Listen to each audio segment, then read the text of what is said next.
Chapter 1. What is politics and what is political science? Chapter Outline. 1.1. Defining politics: who gets what, when, where, how, and why.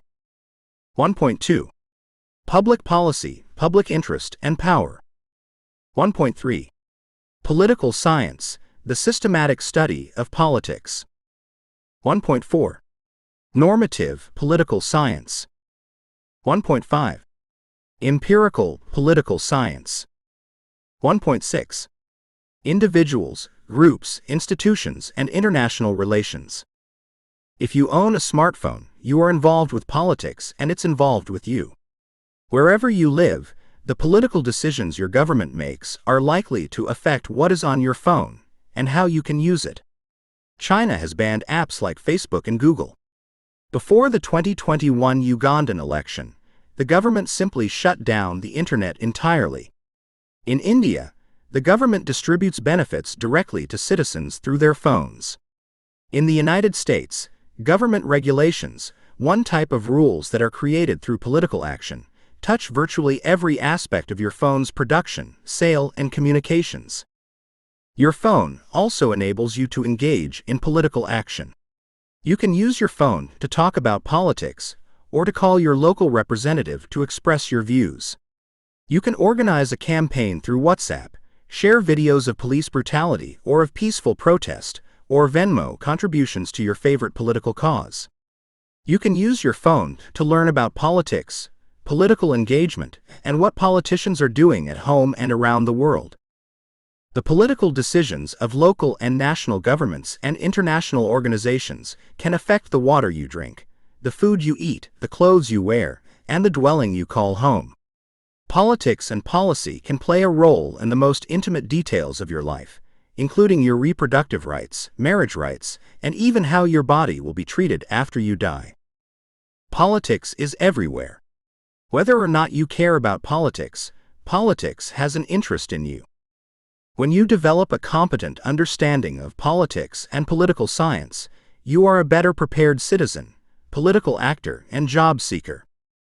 With a more sophisticated understanding of politics and political science, you can better understand questions of who gets what, when, how, and perhaps most important, why. The quality of our politics depends to a large degree on the quality of citizen engagement. Want a better government, with politicians who possess greater integrity and policies that more closely reflect the public interest? These things will not happen automatically or on their own. They will happen if informed citizens work together to make them happen. When you think like a political scientist, you seek evidence and carefully scrutinize that evidence, in politics as well as in other areas of your life. Doing so helps to inoculate you from misinformation and manipulation. When you are asked, why did this political event happen, or what do you think will happen, you are able to respond, the evidence suggests, or research indicates, or even, I do not know.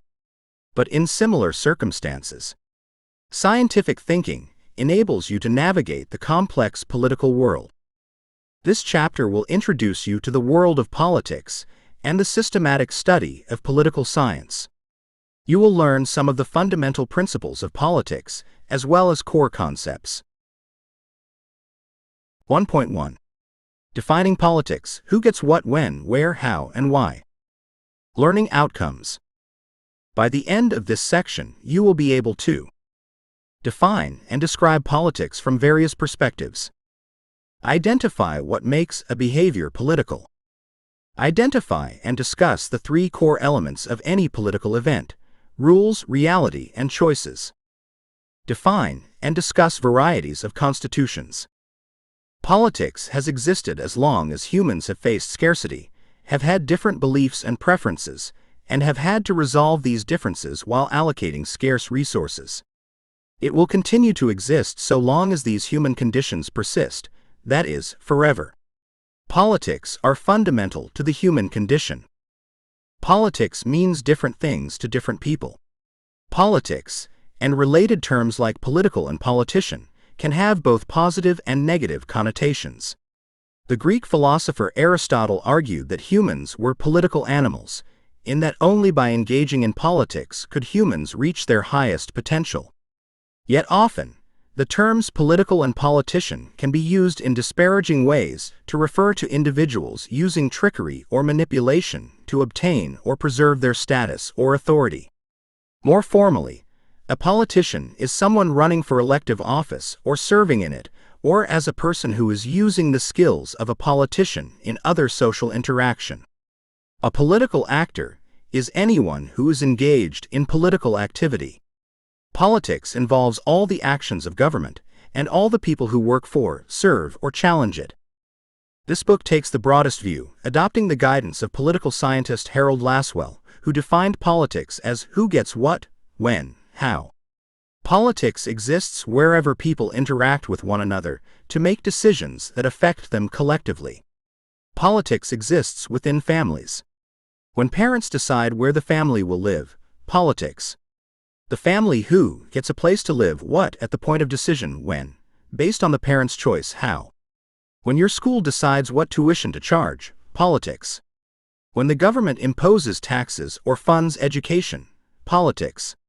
Most generally, politics is any interaction among individuals, groups, or institutions that seek to arrive at a decision about how to make a collective choice or to solve some collective problem. Political science focuses primarily on these interactions as they involve governments. Every political event is different. The mass protests in Hong Kong in 2020, inspired by those seeking to protect their political rights, were not exactly the same as the Black Lives Matter protests in the United States, or the climate change actions animated by Swedish environmental activist Greta Thunberg. Yet as varied as political situations can be, there are commonalities across these events and over all political activities. Whenever you seek to understand a political event, whether an election in Tanzania, a protest in Estonia, or a public health program in Indonesia, it is useful to focus on the following. What are the most important rules? What is the reality of the existing event or environment? What choices do the participants make? Political outcomes, for example, which candidate wins an election, are based on the interaction of these rules, realities, and choices. Rules. The importance of rules in politics or in life cannot be overstated. In virtually every human endeavor, the most successful individuals are likely to have a keen knowledge of the rules and how to use or break the rules to the advantage of their cause. Ignorance of the rules makes accomplishing your goals more difficult. Rules can be highly precise or open to interpretation. In chess, for example, the rules are completely known to all players. Each piece can move in certain directions but in no other ones. Each player takes a turn, that's the rule. Although chess is highly complex, each player's options at any given time are known.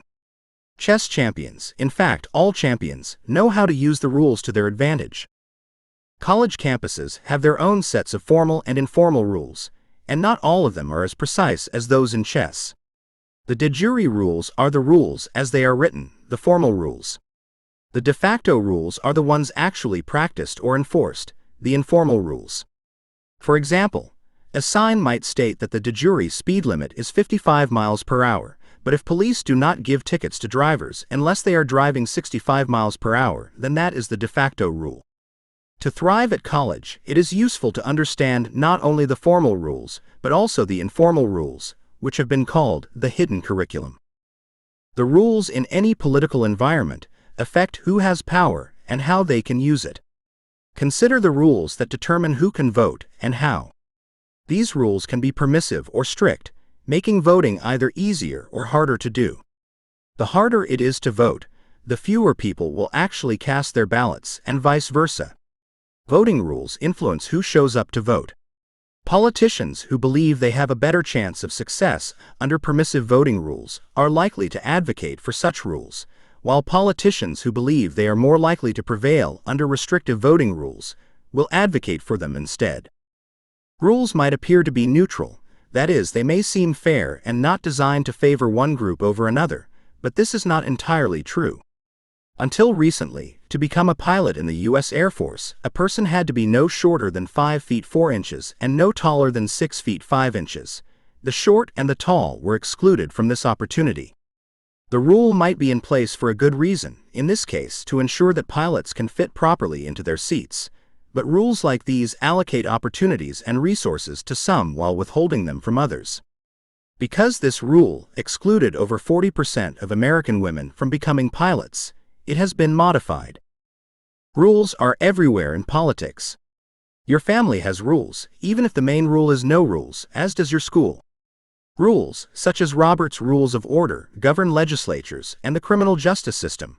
The tax system and the national immigration systems are all based, at least in principle, on rules.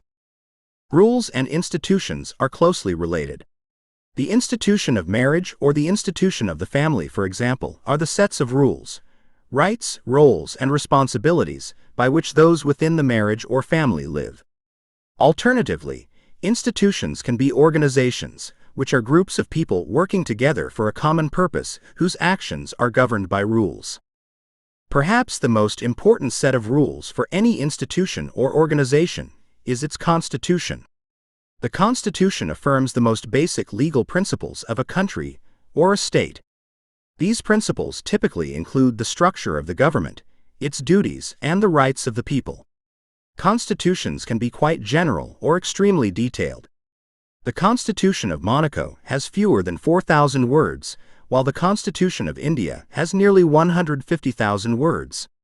Unlike the United States, some countries, including Canada, New Zealand, and the United Kingdom, do not have a single document they call the Constitution, but instead rely on other written and even unwritten sources. In most countries, the Constitution is called just that, the Constitution, although Germany, Oman, Saudi Arabia, and a few other countries call their constitutions the basic law. Constitutions are perhaps the most important set of rules in a country because, after all, they are just pieces of paper. The true importance of a country's constitution depends on the politics of that country. In the United States, the Constitution is venerated almost as if it were a religious document.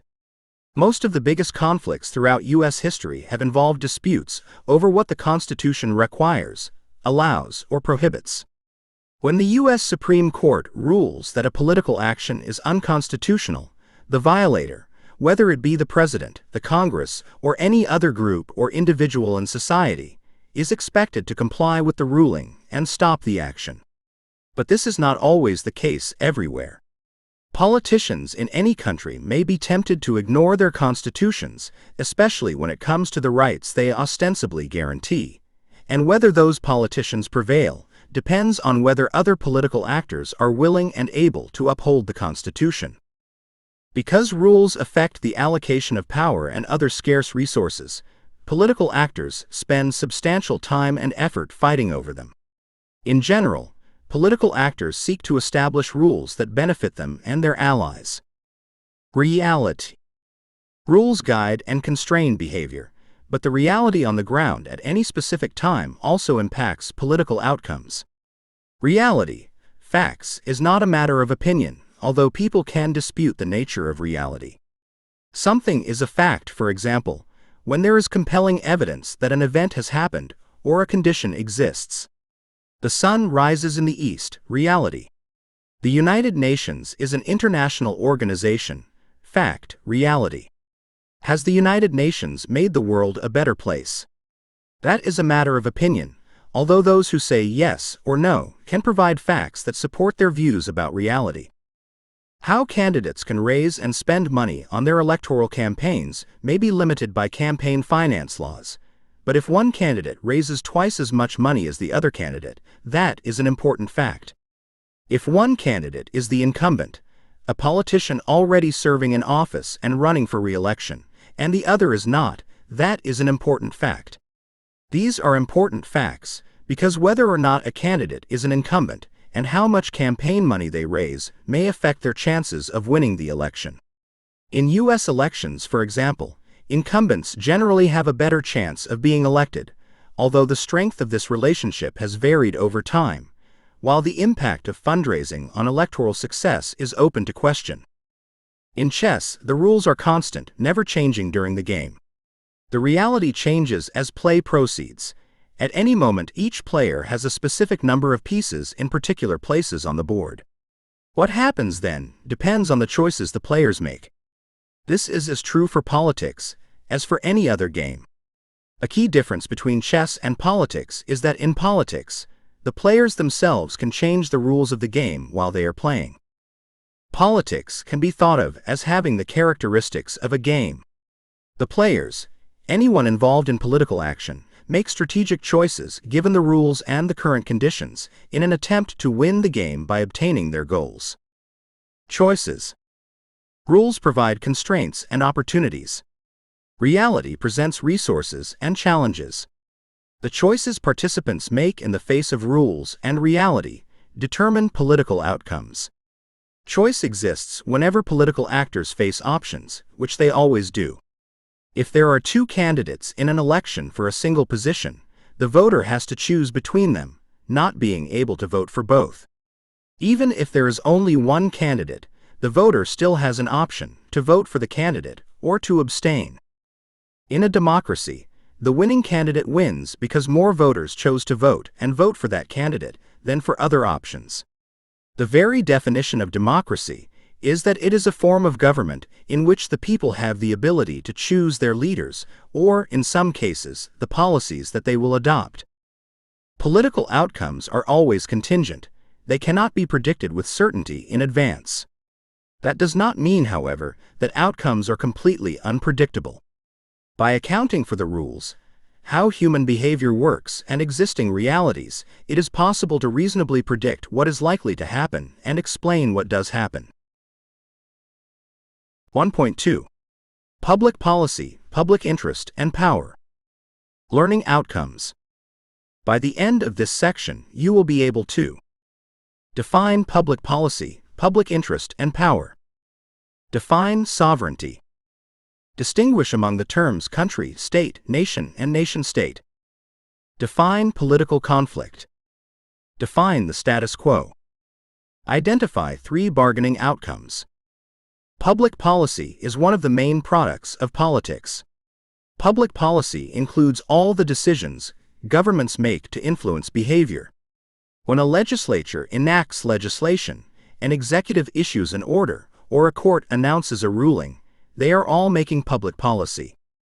In making public policy, political actors typically invoke the public interest, also called the common good or the general welfare. The public interest is an amorphous concept, although it is generally defined as the well-being of the public. It is invisible to our senses, and it is possible to maintain that it does not exist because there is no interest, or good or welfare, beyond what individuals want for themselves. Those who claim to seek the public interest typically believe that it is not just what people want, however, but what they should want. It would not be in the public interest, in this view, to create a society in which those in power can exploit others, or one that legitimizes cruelty, even if a majority of the population wanted these things. It is in the public interest to create a good society, one with social justice, in which the government serves the people. Such a society would provide for the common good and promote the general welfare.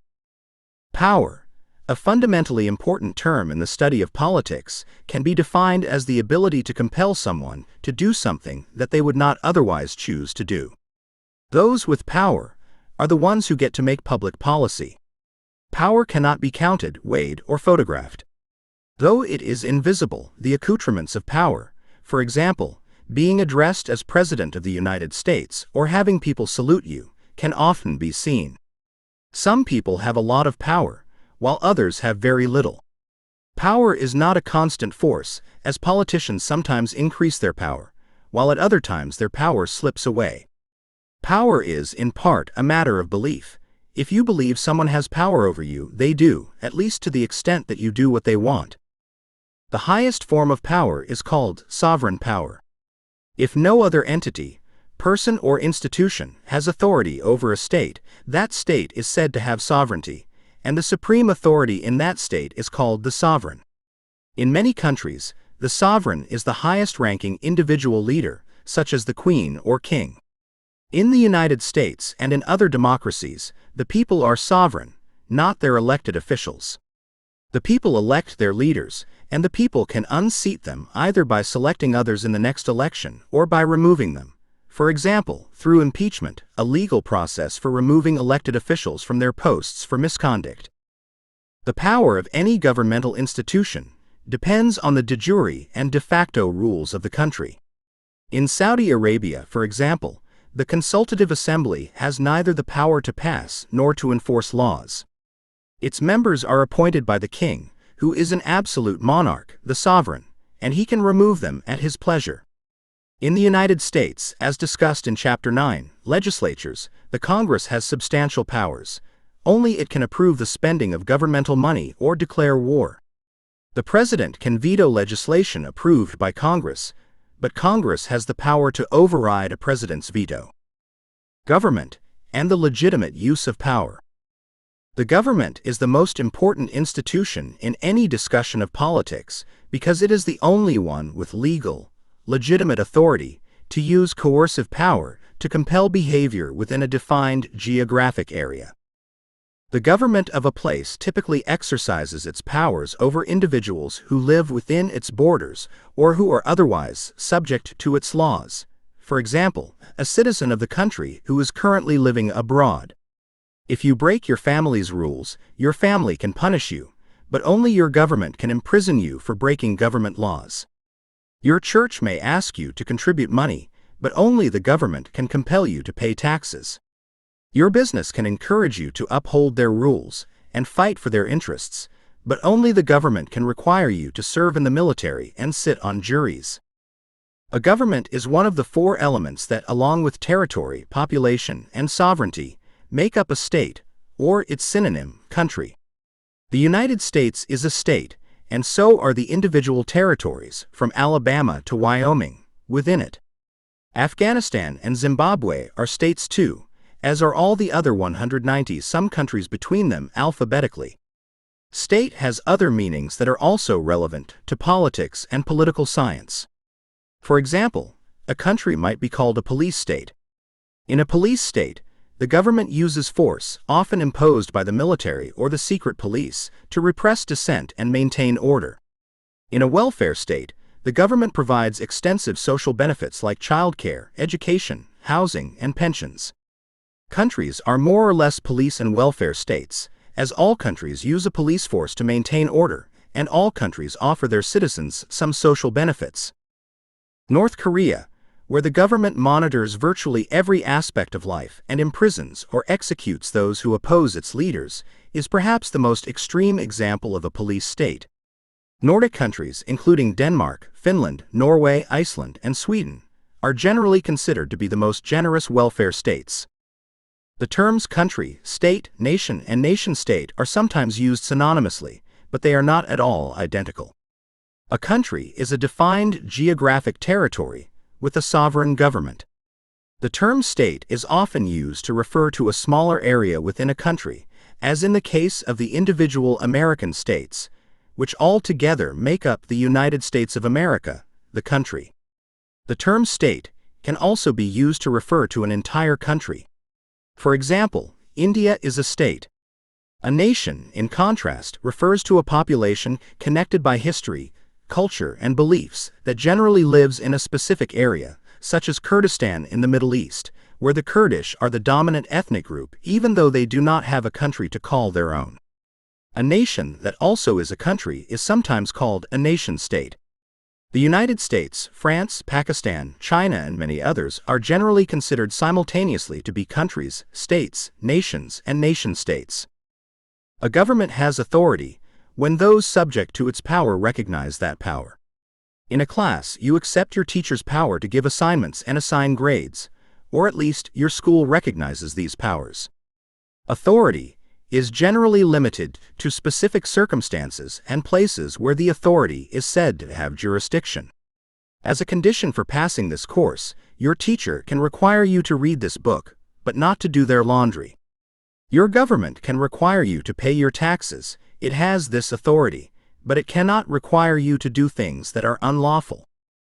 When authority is used in ways that are consistent with the duties or rules of the institution, that authority is said to be legitimate. If a police officer pulls your car over because you are speeding, that is a legitimate use of authority. If that officer pulls you over because you are driving while black, that would be an illegitimate use. In politics, there is a continual struggle over which uses of authority are legitimate and which are not, and as discussed in Chapter 13, Governing Regimes, governments resolve these conflicts in different ways depending on how democratic they are. What can a government compel you to do, allow you to do, or prohibit you from doing? One possible answer is that if a government enacts a policy in accordance with its own rules, then that policy is legitimate. In this view, individuals could enslave others so long as governmental policy allowed this practice, as some countries have. Another answer is that some policies, such as slavery, are fundamentally illegitimate, even if they are lawfully enacted. Conflict and bargaining. Disagreement, that is, conflict, is fundamental to politics for two primary reasons. As long as there is desire and people want things they do not have, there will be conflict. Millions of people lack clean air, access to potable water, and even basic necessities such as food and shelter. Scarcity is not limited to human needs.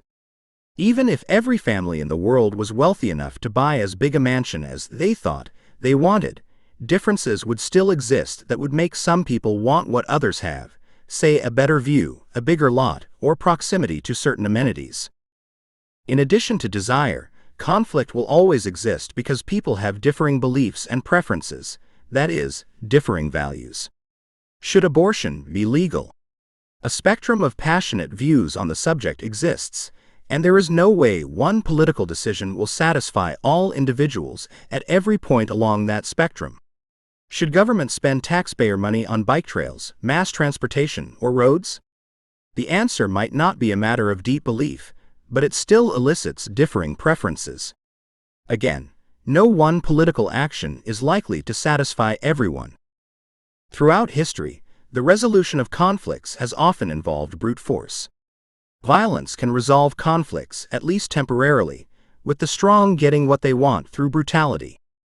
Politics is the process for resolving conflicts over scarce resources and differing values without resorting to violence. When violence is used to solve disputes, it represents the failure of politics, or at least the deep frustration of those whose aspirations are thwarted by politics.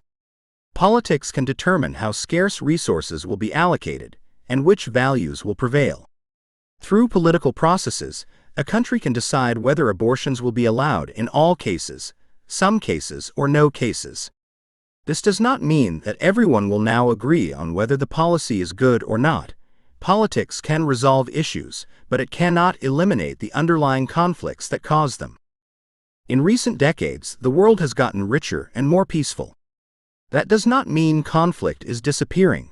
Several countries are experiencing open military conflict, and many other countries are experiencing high levels of violence. Even in countries without open, violent conflict, political polarization is increasing. Political polarization occurs when groups, political parties as well as ethnic or religious groups, become divided, polarized in ways that increase cohesion within the groups and also increase suspicion and distrust across the groups. The United States today is more polarized than it has been in many years. The greater the polarization, the greater the difficulty of resolving conflicts. Polarization is a risk to peaceful politics. How does politics resolve conflicts? Most often, through bargaining. When parties involved in a conflict engage in negotiations concerning the status quo, that is, the existing set of circumstances involved in the conflict, they are bargaining. Political bargaining determines whether existing rules and reality will be changed. In political bargaining, there are three likely outcomes. The first is that those bargaining simply cannot come to any agreement. When this happens, and it often does, the status quo prevails. Negotiations are almost certain to collapse when those bargaining are unwilling to give an inch because they have diametrically opposed goals. If one side seeks to raise taxes, for example, and the other to lower them, then there is no deal that would be acceptable to both sides. In this situation, those who favor the status quo are the winners, so those who favor the status quo have reason to prevent the negotiations from succeeding. This point bears repeating. Although you might see a world full of problems that obviously need to be fixed, you should always assume that there are those who benefit from the current circumstances who will work to thwart change. This bias in favor of the status quo is one of the reasons political change is often so difficult to achieve. Think of it this way: bargaining seeks to change the rules, and there are almost certainly those who benefit from those rules and want to keep them. A second possibility involves compromise, in which the various participants in a conflict give ground on what they seek in order to arrive at an agreement. Compromise is most likely to occur when those bargaining generally agree on the goals, but have disagreements on the specific details. If some countries seek to reduce greenhouse gas emissions to limit global climate change, while other countries seek faster economic growth that increases their emissions, the participants are seeking different goals, and compromise is unlikely. However, if all countries want to reduce greenhouse gas emissions, they are in general agreement about their goals. In this case, compromise is more likely.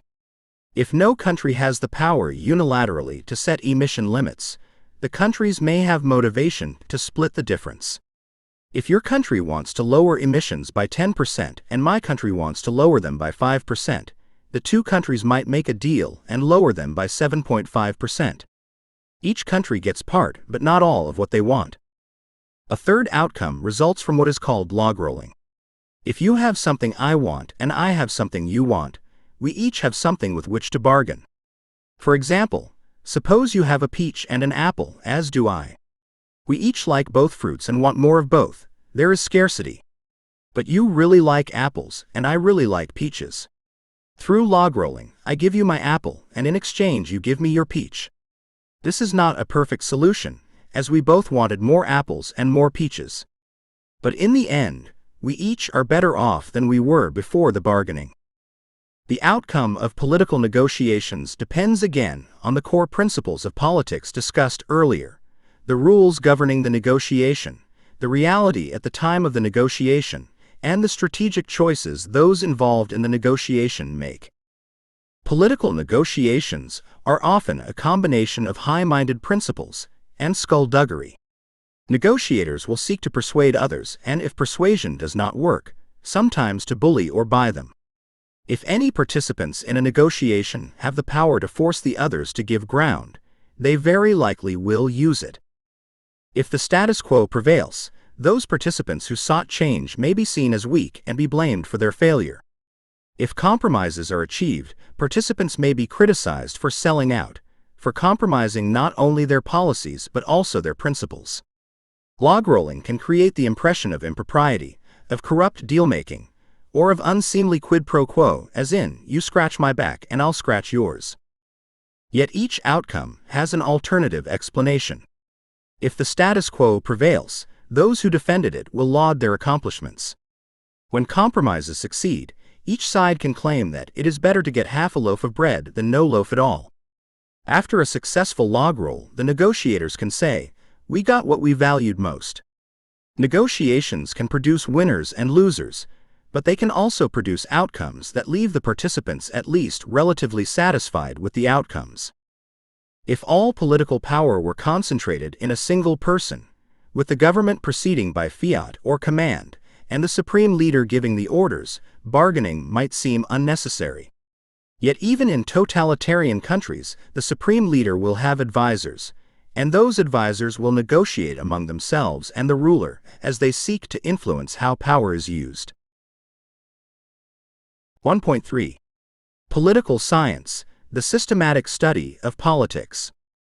Learning outcomes. By the end of this section, you will be able to define political science, describe the scientific study of politics, the systematic study of the process of who gets what, when, and how.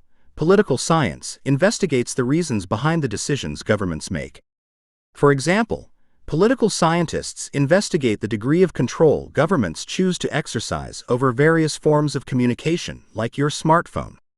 Political scientists examine both the ways individuals and groups seek to influence governmental action, and the ways governmental decisions in turn affect individuals and groups. Political scientists may not have lab coats or electron microscopes, but like other types of scientists, they use theory, logic, and evidence in an attempt to answer questions, to make predictions, or to arrive at conclusions.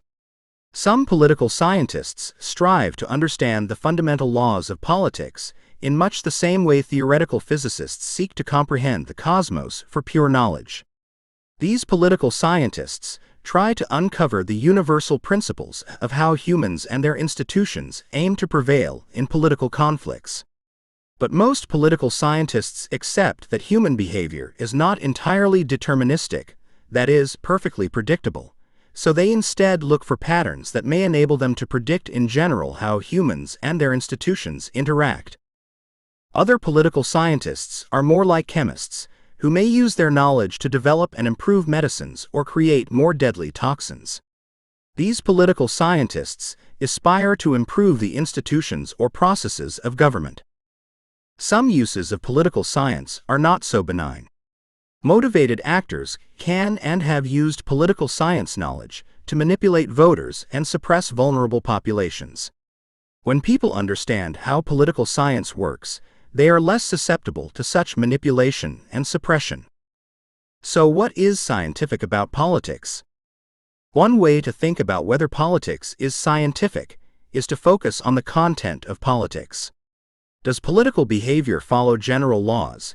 That is, does it align with universal statements about nature based on empirical observations?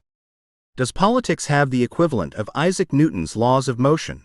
For example, Newton's second law is force is equal to mass multiplied by acceleration, and his third law is, to every action there is an equal and opposite reaction. Not precisely, although political scientists have at times claimed that such laws exist. The sticking point is the word universal. Force always equals mass multiplied by acceleration. To every action there is always an equal and opposite reaction. In politics, it seems, virtually nothing is always the case. If one defines science as a body of universal laws about an unchanging universe, then politics is not and cannot be a science. Politics is not the same as physics. Empirical political science seeks to identify regularities, what is likely to happen given certain conditions. Political science is probabilistic rather than deterministic. An event is deterministic if it is possible to say, if this happens, that will happen.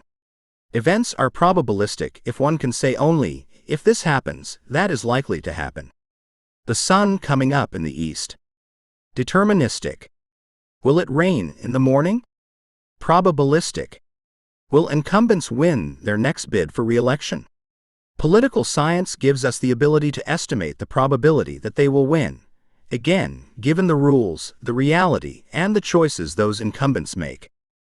So science does not require universal laws that explain an unchanging universe. What science does require is a way to learn about the world around us. This way is the scientific method.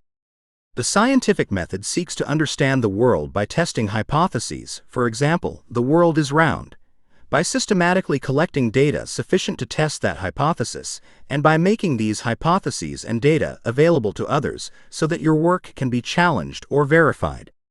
Political science uses the scientific method to understand the political world. Political science carefully and methodically uses logic and evidence to find the answers to political questions. A hypothesis is a tentative statement about reality that can be tested to determine whether it is true or false, or in practice, supported or unsupported based on the evidence. A candidate's ethnicity influences the likelihood that they will be elected is an example of a hypothesis. Ethnicity either does or does not influence election outcomes. An important task of the political scientist is to determine whether the evidence supports the hypothesis that they test. The answers scientists find are always tentative or uncertain. A hypothesis is supported rather than true or unsupported rather than false. Additional research may yield different answers as theories or methods improve or better data emerges, but also because political behavior itself can change in response to what people learn about it. The knowledge, for example, that politicians are likely to act in a certain way given certain circumstances might lead politicians to change their behavior if they believe that doing so will gain them an advantage.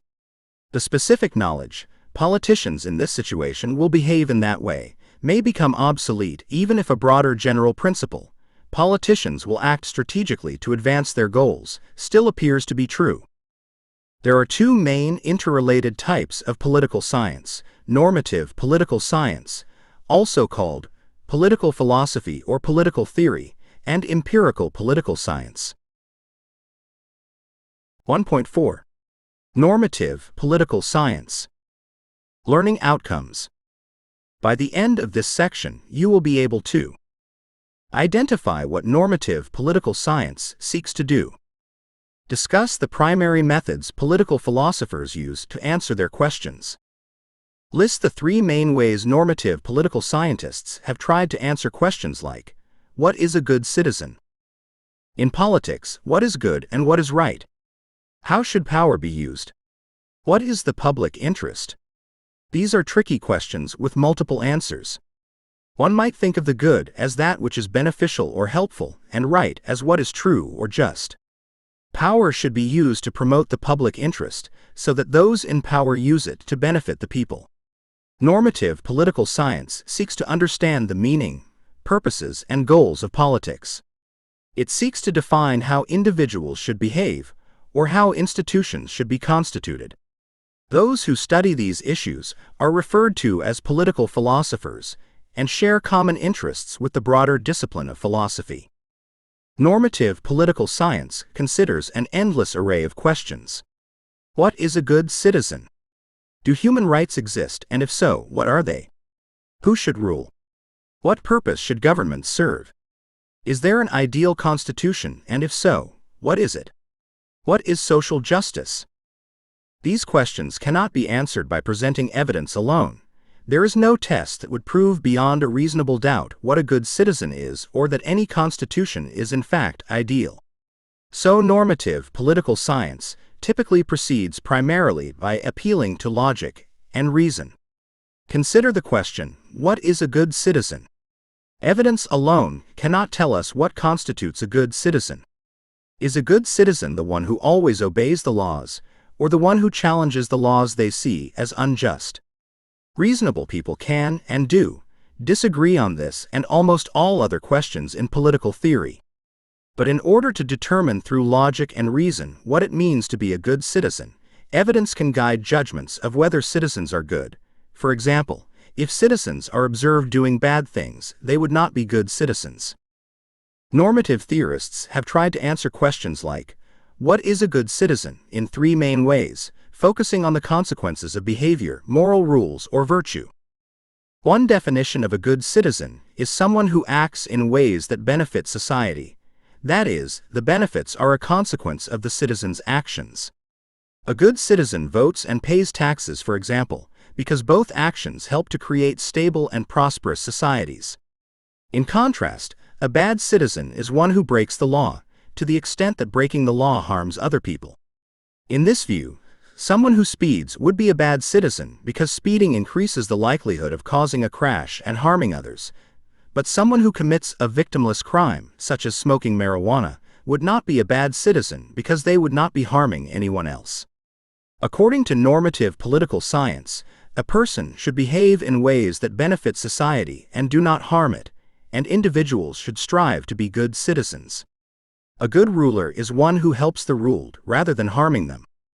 According to Aristotle, constitutions that aim at the common advantage are correct and just, whereas those which aim only at the advantage of the rulers are deviant and unjust, because they involve despotic rule which is inappropriate for a community of free persons. Two challenges are central to this type of theorizing. What actions produce more benefit than harm, and what evidence supports these claims? For example, speeding is a risk to the driver and to others, but it may bring pleasure to the driver and enables them to get where they are going faster. Do the costs outweigh the benefits? Moreover, what counts as a benefit or a harm? Is it beneficial or harmful for citizens to monitor one another's behavior, for potential lawbreaking, for example? Philosophers, and not just political philosophers, attempt to identify a set of moral principles that good citizens should adopt. Point 30. Similarly, they have attempted to identify principles governments should adhere to because those principles are moral. For example, a good citizen would treat others as they themselves would want to be treated, the so-called golden rule. A good citizen would not lie because lying is wrong. In practice, it has proven hard to identify rules that are universally consistent or accepted. Is it always wrong to lie? What if a government decides it must lie to an adversary in order to protect its own citizens? Does a good government not, as a rule, have an obligation to do just that? But does this then create a slippery slope in which governments believe they are justified in lying as a matter of course? Some normative political scientists seek to identify and understand character traits that are admirable in their own right. Rather than arguing that good citizens should tell the truth because lying harms the public interest or violates a universal moral principle, they argue that good citizens should tell the truth because a good person does not lie. According to this line of thinking, a government protects its citizens because doing so improves their lives and because it fulfills the duties of government, but also because doing so is what makes a good government. That is what good governments do. Political philosophers studying virtue seek to identify and define the virtues, as well as to discover their limits. Point 31. For example, traits like bravery, integrity, humility, and kindness have been identified as possible sources of virtue. A good person and a good citizen is brave enough to stand up for the right in opposition to the wrong. To do otherwise would be a sign of cowardice. But can a person be too brave, becoming foolhardy or rash when standing up for what is right? These three types of normative reasoning, emphasizing consequences, rules, and virtue, overlap, but they represent distinctly different ways of thinking about politics and what ideal politics would be like. Although the questions they raise have been studied since ancient times, they remain relevant for us today and are still worthy of careful reflection. 1.5. Empirical Political Science. Learning Outcomes. By the end of this section, you will be able to distinguish empirical political science from normative political science. Explain what facts are and why they may be disputed. Define generalization and discuss when generalizations can be helpful. Unlike normative political science, empirical political science is based not on what should be, but on what is. It seeks to describe the real world of politics, distinguishing between what is predictable and what is idiosyncratic. Empirical political science attempts to explain and predict. Empirical political science assumes that facts exist, actual, genuine, verifiable facts. Empirical questions are ones that can be answered by factual evidence. The number of votes a candidate receives is an empirical matter. Votes can be counted. Counting votes accurately so that each candidate receives the actual number of votes that were cast for them can be difficult. Different ways of counting can lead to slightly different counts, but a correct number actually exists. Connecting courses. Empirical political science, as described here, is not different from other applications of the scientific method, whether one is examining rocks in geology, birds in botany, or the human mind in psychology. In every science-based course you take, you will observe systematic efforts to develop knowledge by using data to test hypotheses. OpenStax Biology, a text generally assigned in introductory college biology courses, begins with a description of science and the scientific method, noting that one of the most important aspects of this method is the testing of hypotheses by means of repeatable experiments. Until recently, few political science theories could be tested through repeated experiments, so instead political scientists had to rely on repeated observations. Congressional elections in the United States are held every 2 years, for example, and they generate substantial data that can be used to test hypotheses. In recent years, however, political scientists have conducted more and more true experiments. Political science is connected to biology and all other courses in science through the use of the scientific method. A fact may be disputed. There may be genuine uncertainty as to what the facts really are, what the evidence really shows. Sometimes it is extremely difficult to gather the facts. Do space aliens exist? That is an empirical question. Either space aliens exist or they do not. Some researchers claim to have evidence that space aliens are real, but their evidence is not universally or even broadly accepted. One side of this argument is correct, however, and the other is not. Evidence has not yet conclusively determined which is correct. Does the Russian government seek to interfere with American elections, and if so, does its interference affect the outcome? The first part of the question is difficult, but not impossible, to answer because when a country interferes in another country's domestic affairs, it tries to do so in secret. It is difficult to uncover secrets. But the second part of the question, does the interference affect the outcome, is almost impossible to answer. Because so many factors influence election outcomes, it is extremely challenging to determine which individual factors made any consequential difference. There are thus empirical debates in which people of good faith disagree about what the facts are. In many cases, however, people do not want to acknowledge what the evidence shows, and because they do not want to believe what the facts demonstrate, they insist the evidence cannot be true.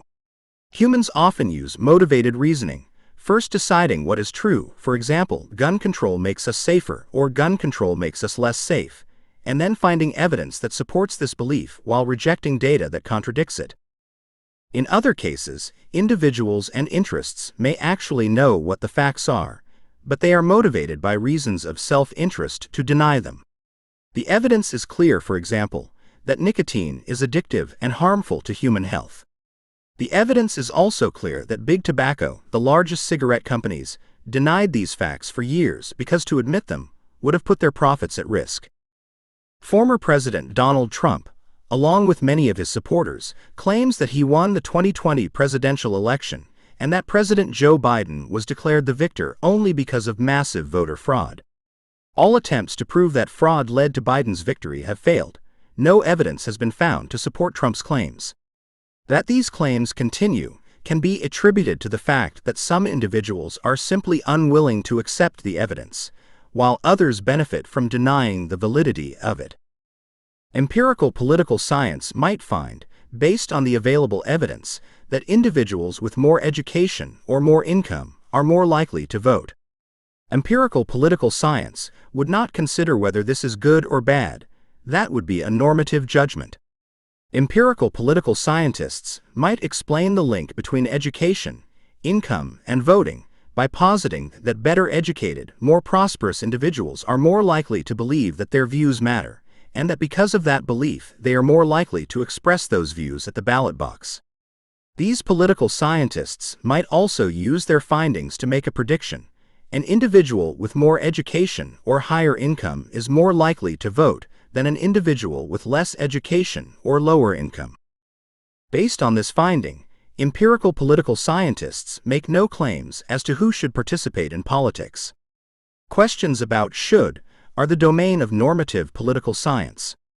Moral judgments cannot be made strictly on the basis of empirical statements. That members of one group vote at higher rates than another group, for example, tells us nothing about whether they deserve to vote at higher rates or whether government policies should be based more on their views as compared to those who vote at lower rates. From this finding, however, empirical political scientists may infer a generalization. Generalizations are based on typical cases, average results, and general findings. Younger adults, for instance, typically vote less often than older adults. This does not mean that any specific young adult does not vote, or that any specific older adult does, but that these statements are generally true. Generalizations can be helpful in describing, explaining, or predicting, but there is a downside to generalizations: stereotyping. If the evidence shows that political conservatives in the United States are opposed to higher levels of immigration, this means neither that every conservative holds this belief, nor that one must hold this belief to be conservative. If data suggests supporters of abortion rights tend to be women, it is not possible to infer from the evidence that all women seek more permissive abortion laws, or that no men do. In using generalizations, it is important to remember that they are descriptive of groups, not individuals. These are empirical statements, not normative ones. They cannot by themselves be used to assign blame or credit. Empirical political science can be used to make predictions, but predictions are prone to error. Can political science knowledge be useful for predicting the outcome of elections, for example? Yes. Given a set of rules about who is eligible to vote, how votes can be cast, and what different categories of voters believe about the candidates or policy options on the ballot, political science knowledge can be useful in predicting the outcome of the election. Our predictions might be wrong. Maybe people did not tell the truth about who they were planning to vote for. Maybe the people who said they were going to vote did not. In 2016, most political polls predicted that Hillary Clinton would be elected President of the United States. Clinton did indeed win the popular vote, as the pollsters anticipated, but Donald Trump won the electoral vote against the pollsters' expectations. Political science is imperfect, but it seeks to learn from and correct its mistakes. You will learn more about public opinion polling in Chapter 5, Political Participation and Public Opinion. Many of the terms in this book, like incumbent, are relevant mainly for the study of politics. Other terms, like ceteris paribus, are useful across a broad range of studies that use the scientific method. Ceteris paribus can be translated as all other things being equal. If the ethnicity of a political candidate does not influence their probability of getting elected to office, ceteris paribus, if there are only two candidates, and if they are alike in every relevant aspect, e.g., age, experience, ability to raise campaign funding, except their ethnicity, then the candidate's ethnicity by itself does not affect the outcome of the election. In real life, however, all other things are almost never equal. To the extent that our societies have inequalities of wealth, health, education, and other resources, the inequalities tend to be correlated, that is, mutually related to each other. For example, wealth and health are correlated with each other in that wealthier people tend to have better health and poorer individuals tend to have poorer health. In the United States, whites tend on average to have more wealth, health, education, and other social resources than do persons of color. This does not mean that every white person is wealthier and healthier, but that on average, in general, they tend to be. Empirical political science and political philosophy, or normative political science, are distinct modes of inquiry. But this is not to say that they are conflicting, that one is better than the other, or that political scientists do not use both in their research.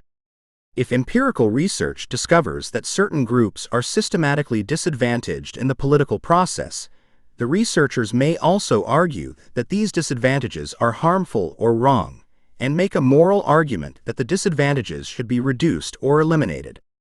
Empirical research is often inspired by normative concerns.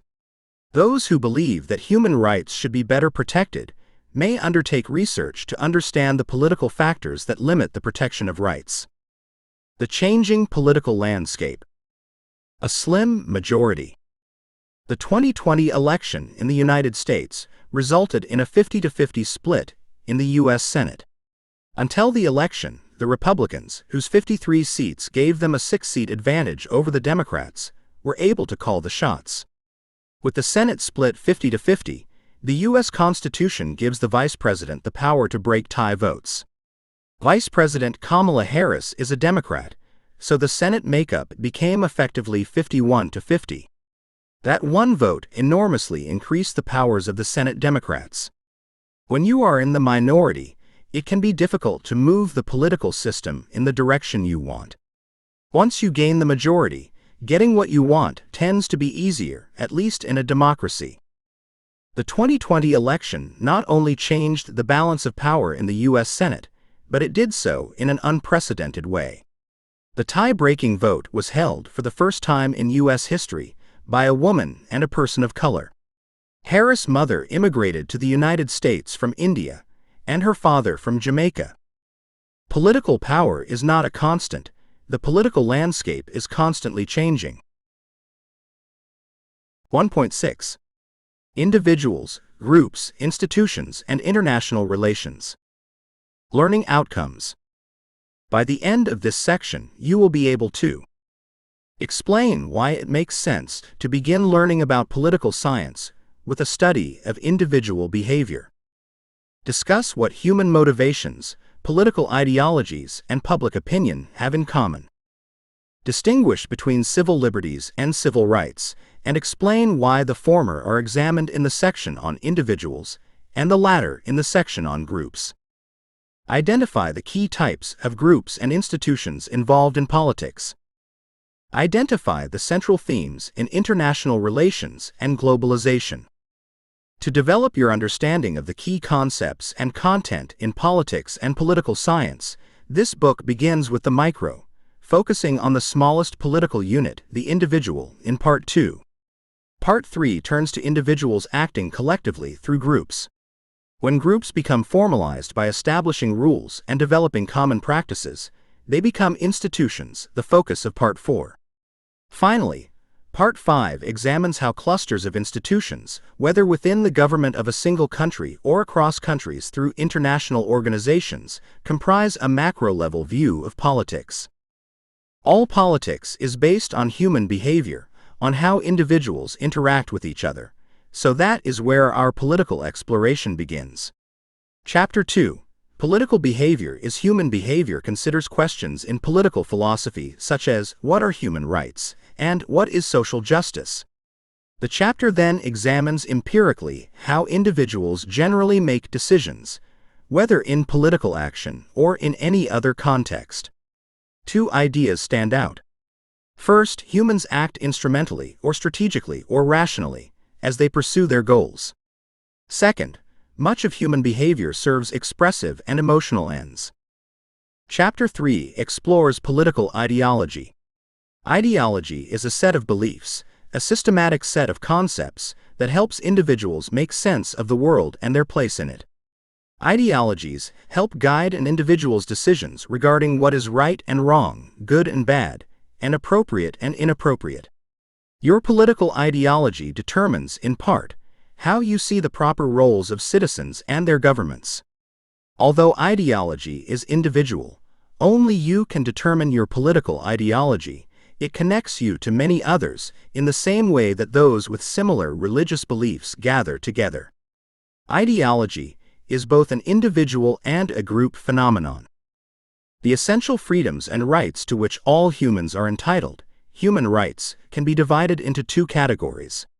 Chapter 4 examines the first category, civil liberties, which involve individual freedoms to think and act without government interference. Later, Chapter 7 considers the civil rights groups have to do certain things, like voting or gaining access to public buildings.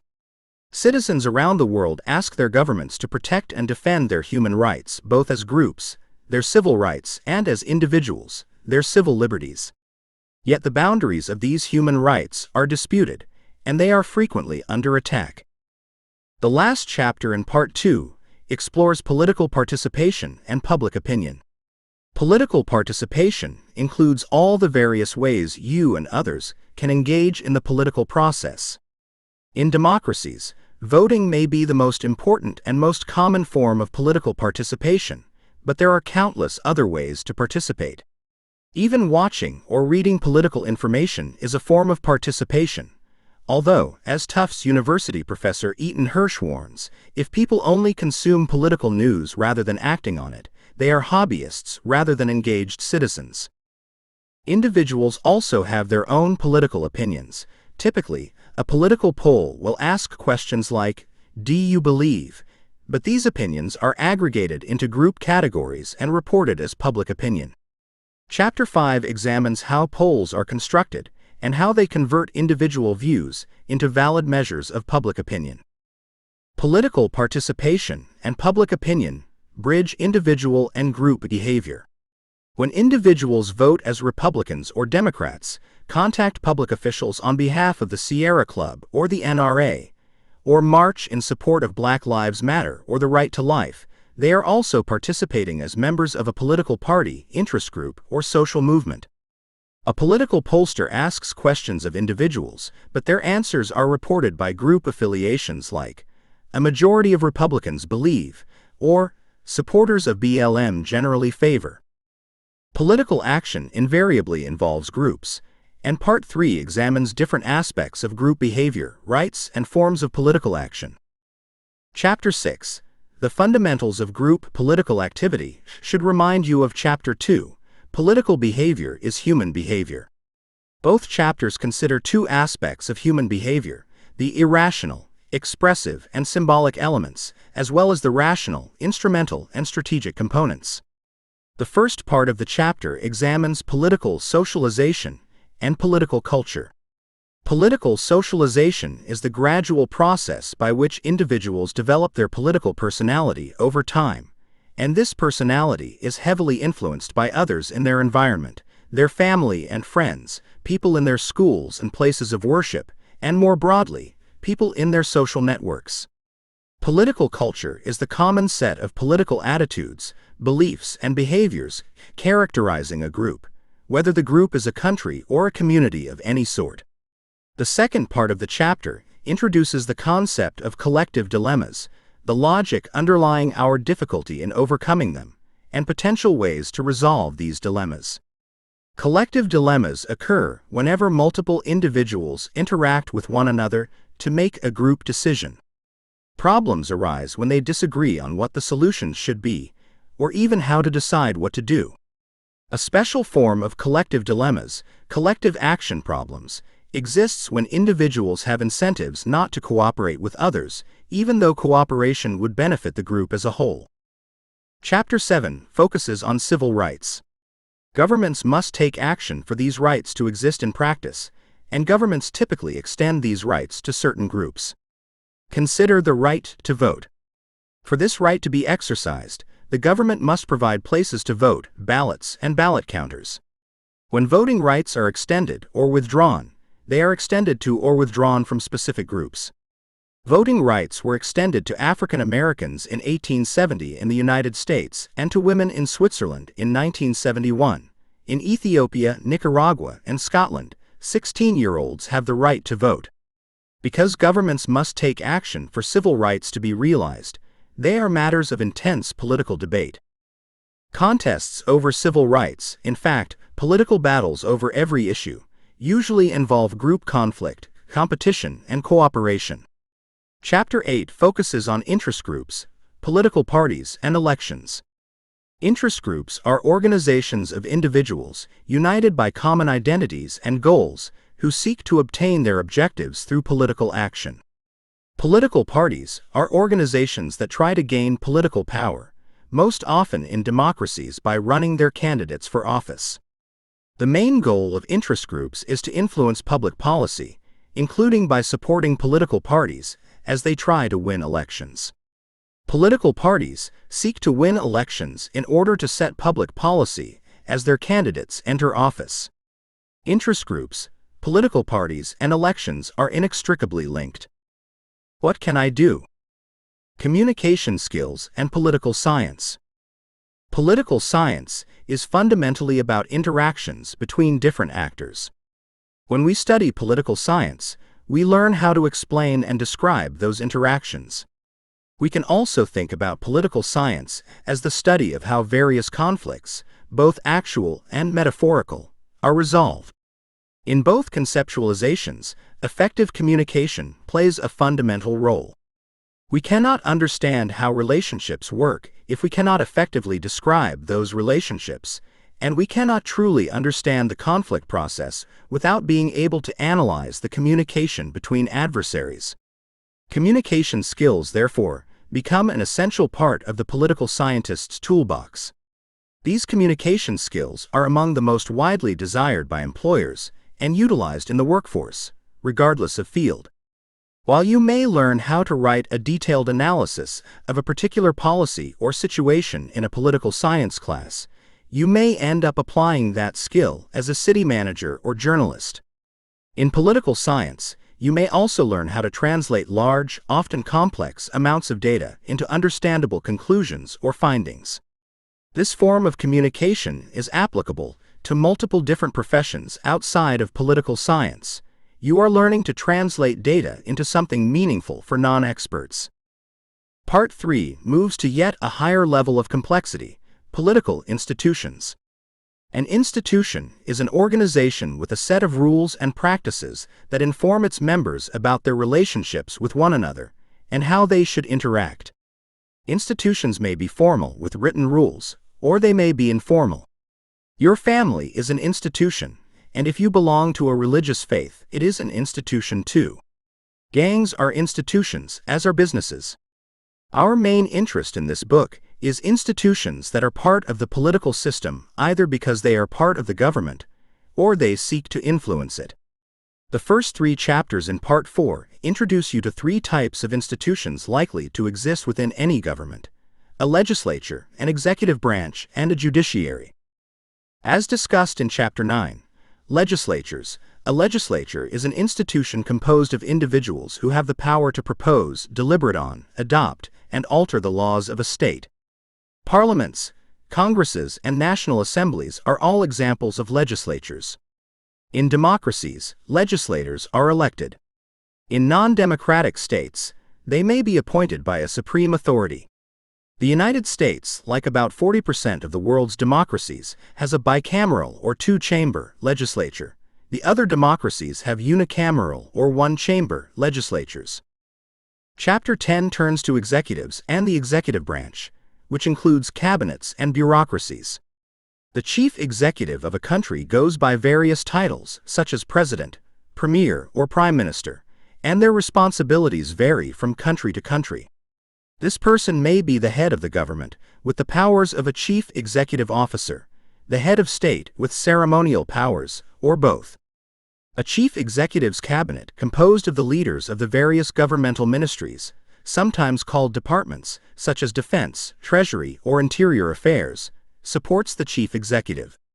The bureaucracy executes most of the functions of a government, from defending the country to delivering its mail, serving under the direction of the chief executive and their cabinet. The courts are institutions established to interpret and apply a country's laws regarding criminal, civil, and in some cases constitutional disputes. They can be either appointed or elected. The courts and the judges or justices are more powerful when they are politically independent.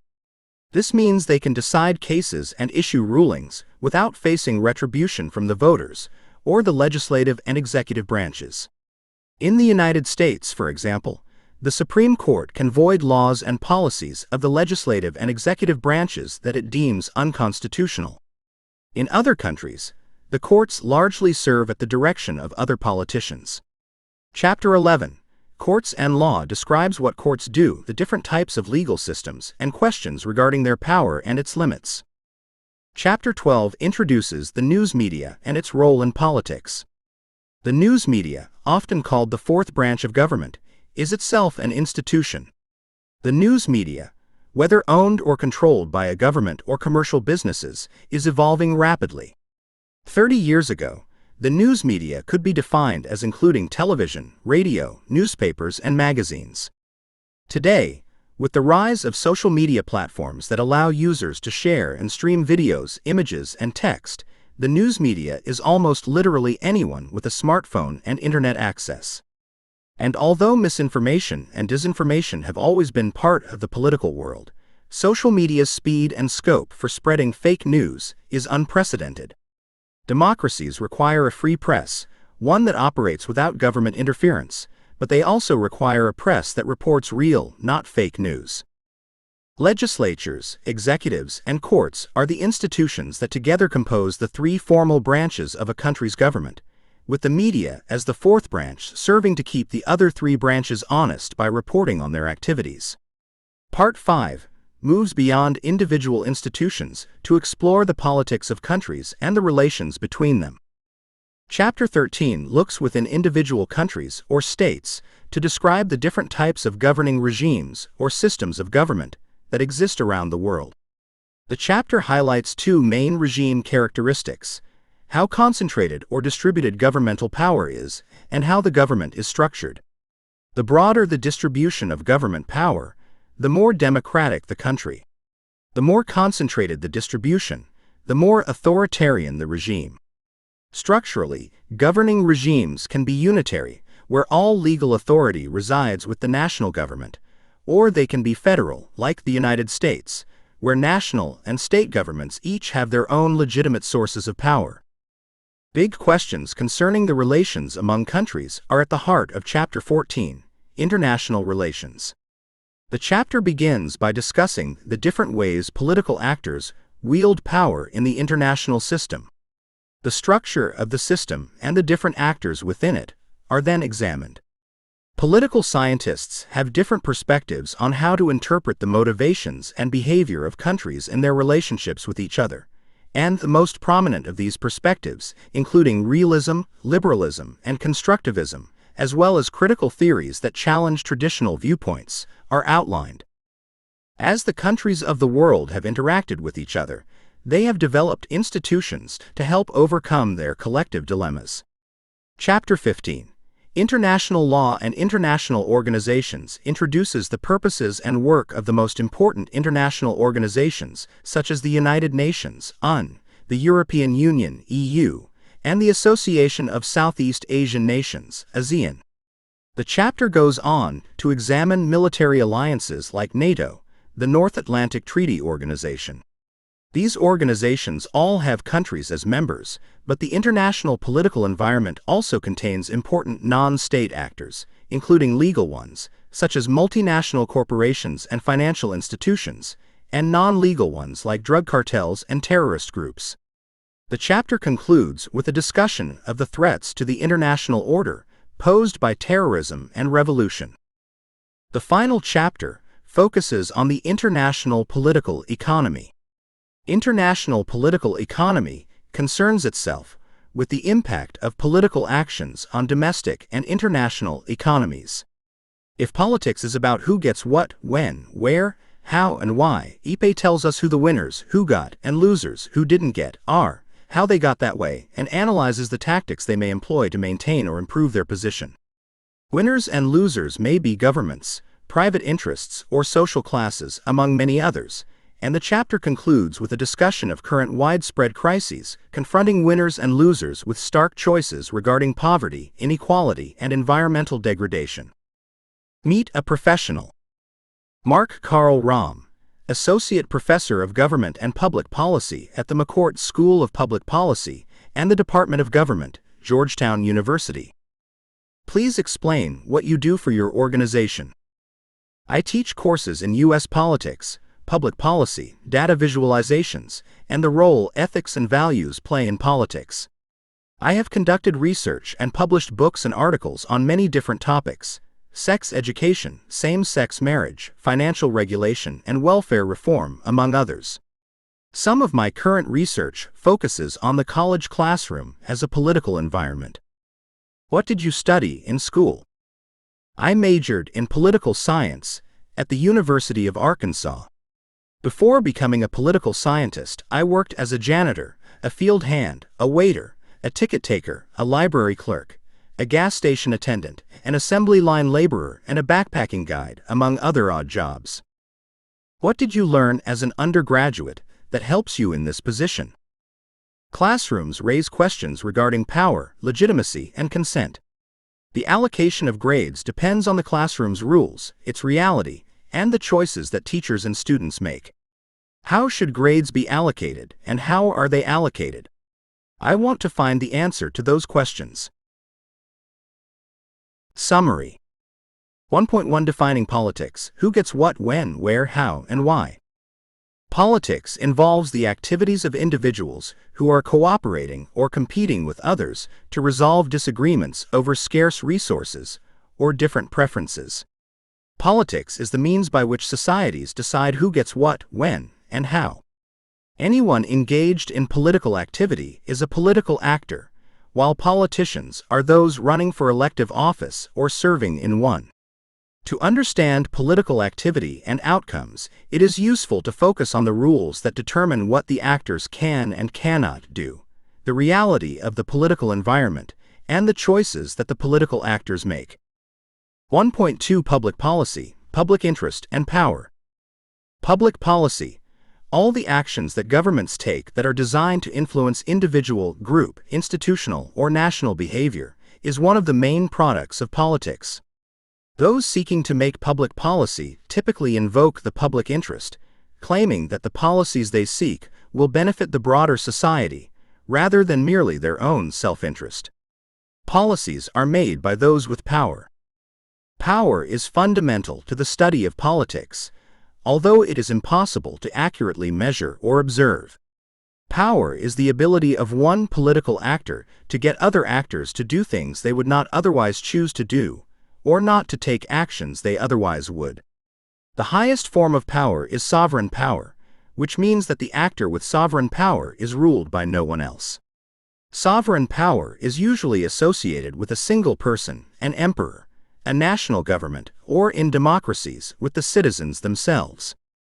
A political actor has authority if they have the power to enforce rules, and that authority is seen as legitimate if the power is used in ways consistent with those rules.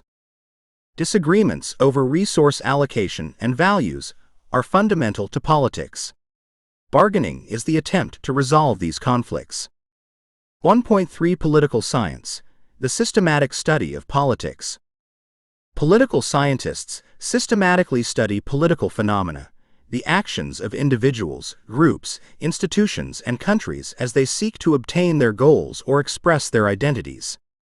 That those who study politics are scientific does necessarily not mean that they can identify universal laws, although many have tried.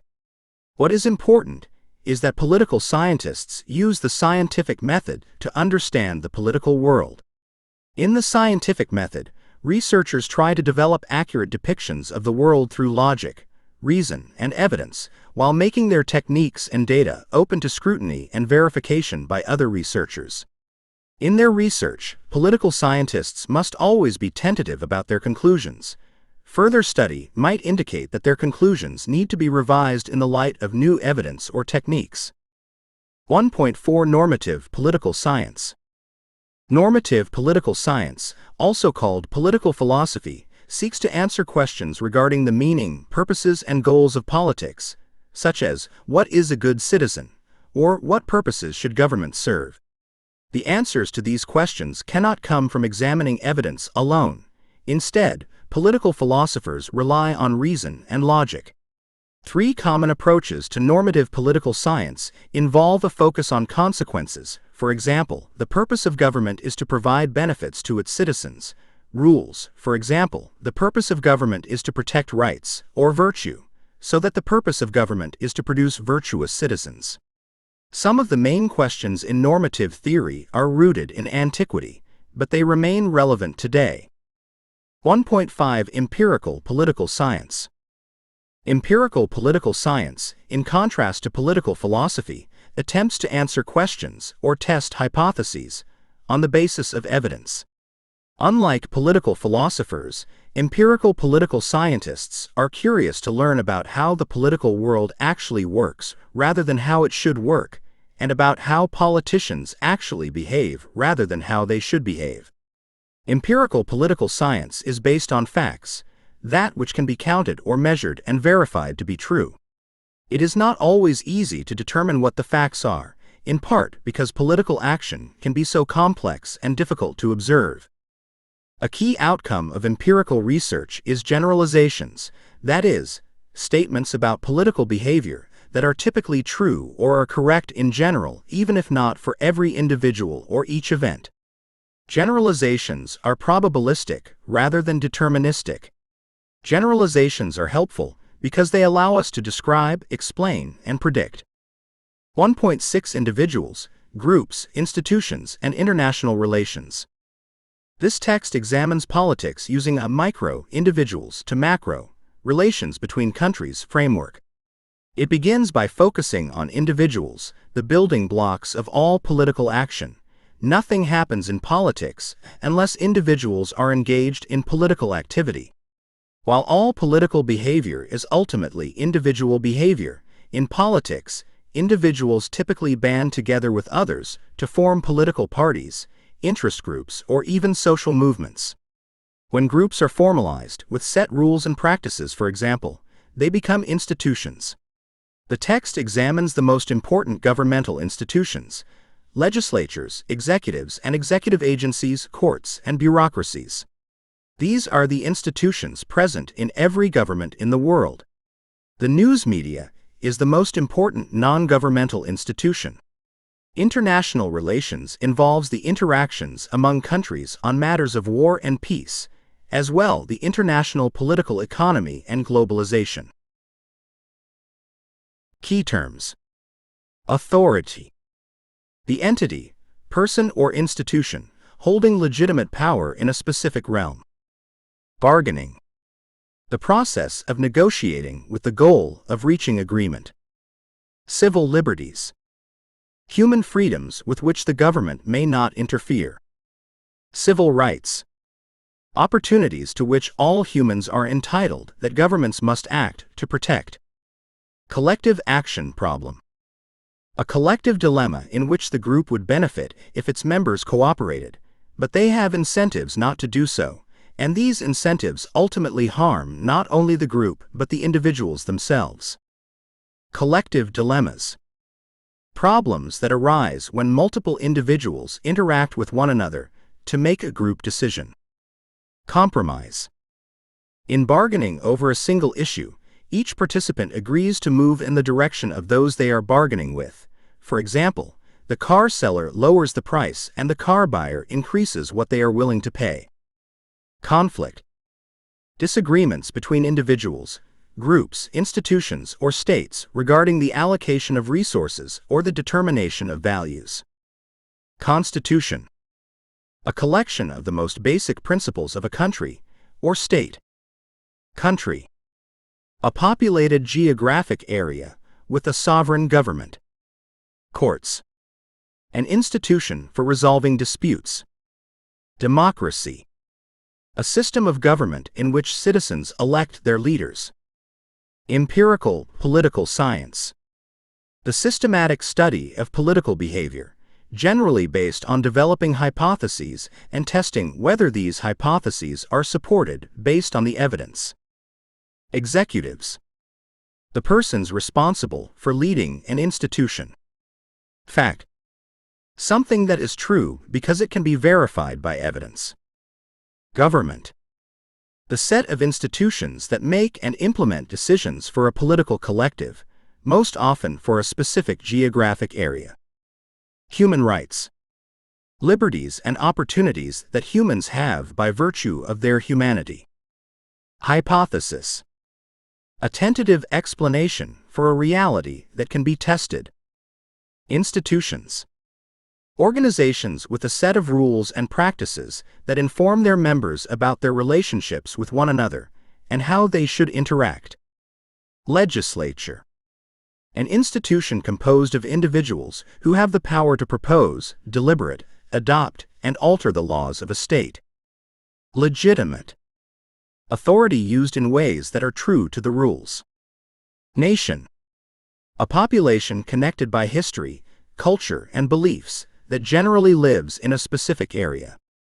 Normative political science. The systematic study of ideal goals, principles, and behaviors in politics, also called political philosophy. Political ideology. A set of beliefs, or a systematic set of concepts that helps individuals determine how they see the proper roles of citizens and their governments. Political science. The systematic study of political phenomena using empirical or philosophical methods. Politics. Who gets what, where, when, and how, a process for resolving disputes and allocating scarce resources. Power. The ability to compel someone to do something they would not otherwise choose to do. Public interest. That which benefits a state and those who reside there. Public opinion. In empirical political science, the sum of individual opinions on the question being asked. Public policy. Any decision by a government, such as a law, regulation, or ruling, that attempts to guide human behavior. Reality. The world as it is, as verified by observations and measurements. Rules. Instructions regarding what behaviors are required, forbidden, or allowed. Scientific method. The processes used to conduct empirical research. Sovereign. The entity, person or institution that holds supreme authority over a domain. State. A defined geographic area with unified political authority. Status quo. The existing state of affairs.